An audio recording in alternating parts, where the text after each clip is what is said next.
welcome to Yorkshire. So I'm back in the UK for a couple of weeks, two and a bit years since I was last here, and since then my parents have moved house, and during the move they've unearthed this, my stepdad's old bike. I actually didn't even know that he had a bike. I knew about his riding exploits back in the 70s, but I had no idea that this existed. This is a Viking Superstar 10, it's a 10-speed steel frame from around the late 70s, early 80s. I spent the last couple of days doing some fettling and cleaning. The first thing I did was pump up the tyres, took it for a little ride. Subsequently, the rear tyre, the tube blew up. Hardly surprising given that the tube is probably 35 years old. So I had to go and get new tubes. The front one I swapped out as well because I figured if the back one had blown, the front one wouldn't be far away. I removed some mud guards and pieces of crap, generally degreased the whole thing, re-oiled, adjusted some of the positioning, obviously raised the saddle because I'm much taller than my stepdad, adjusted the bars, basically cleaning and oiling and getting things going. So I'm going to take it for a ride now and take you along with me.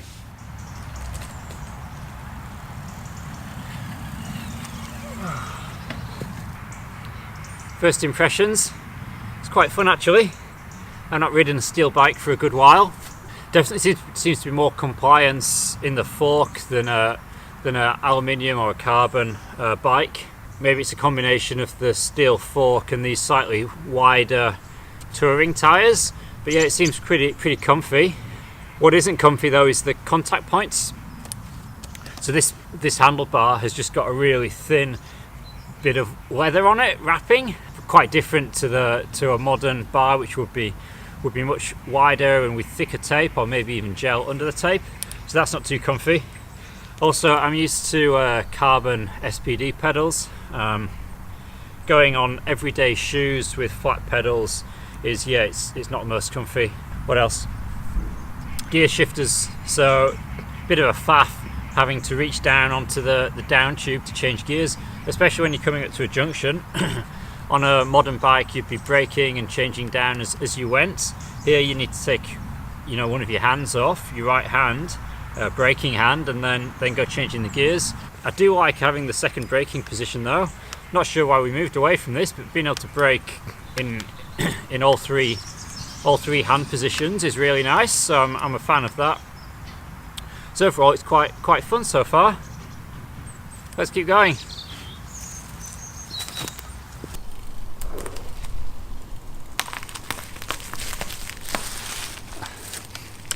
The other thing you'll notice, no helmet, wearing civilian clothes. The only bit of bike gear I've got on is the DHB gloves that I ordered. So it's not compulsory to ride with a helmet in the UK. Obviously I always would ride with a helmet. I wasn't planning on this being a bike riding holiday. I didn't actually know this bike existed. So yeah, so this will be the only time you see me riding without a helmet. It kind of freaks me out a bit.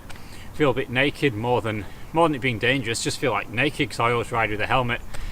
So that's why there's nothing on here. Realised with the shifters on the down tube, you can't change gears and vlog. They never thought of that in 1979. So this handlebar attaches to the quill stem with a single bolt, which is pretty sketchy. Usually it would be a 4-bolt would be standard these days, and it's actually pretty loose. So I'm going to cut the ride short, take this back to my folks' house, tighten it up. So yeah, let's catch you again later. Sad news, cycling fans. I've just been out for my second ride, or what I hope would be my second ride on the Viking Superstar 10. So on the way back the pedals started to go loose. I thought it was a bit of a strange one, but by the time I got it back I realised it was really loose. Tightened it up this morning and it's come loose again. I'll show you a bit closer. So I investigated a bit further and it seems that the thread is actually stripped. So there's no way to get any tension on it. And it's actually the thread. If it was a thread on the pedal, that wouldn't be so bad because I could just buy another pedal. It's actually the thread on the crank there, on the crank arm, which is pretty much completely worn away. Now that is quite a hard one to fix given the age of the bike. So you need a new crank arm, right? I'm only here for a couple more days. I may not be able to get this done in time. This might be one that I have to handball to my stepdad to sort out. I hope he does it. I hope this thing doesn't just gather rust, because it's actually, as I was saying yesterday, it's actually really comfy. It does need some new bar tape, but apart from that, it's good to go. So yeah, it's been fun having a little ride around while it lasted. But there you go. Cheers. Bye bye.